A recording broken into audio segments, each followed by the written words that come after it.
The young lady looked at them and asked which wedding attire they wanted to pick, explaining that it was either the traditional or the modern white wedding attire. Amara looked down at the catalog, a small smile tugging at her lips as she carefully went through the options. Liwei stood beside her, watching her, and thinking that if it made her this happy, he was willing to do it. Amara glanced at him and said that they should go with the traditional, asking for his opinion, and Liwei, looking at her, told her that as long as she loved it, he was okay with it. She looked back at the young lady and confirmed that they would go with the traditional outfit, and the young lady smiled, telling them it was a good choice and that they would begin. First, Liwei walked out wearing a Chinese traditional wedding hanfu, the fabric elegantly fitting him, accentuating his stature, and giving him an exquisite, almost princely appearance.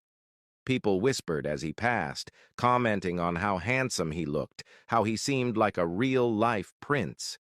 He stood there for a moment, taking in the crowd and the lights, until the young lady reminded him that his girlfriend would be out any minute and that he should wait for her.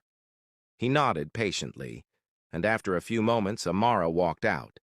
His eyes immediately shifted to her, and he stood there, speechless, utterly captivated by how beautiful and radiant she looked. He took in every detail, the way the traditional attire fit her perfectly, the soft curve of her smile, the sparkle in her eyes.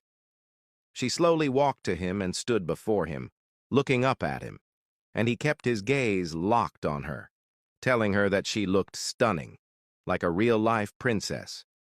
Amara blushed, murmuring that he looked good too, and teased him, saying that he resembled one of those cold, untouchable, red flag princes from dramas.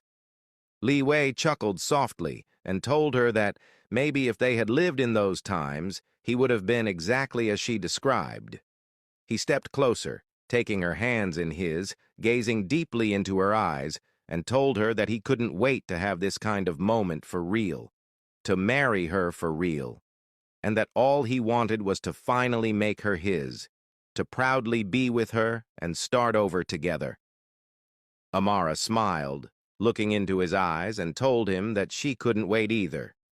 The young lady approached them again, commenting that they looked perfect together and asking if she could take a picture for them to keep as a memory. Amara nodded, and they both moved to the photograph booth, posing as the photographer guided them, capturing every glance, every touch, every small smile. After the photo shoot, they looked at the pictures together, and Amara commented on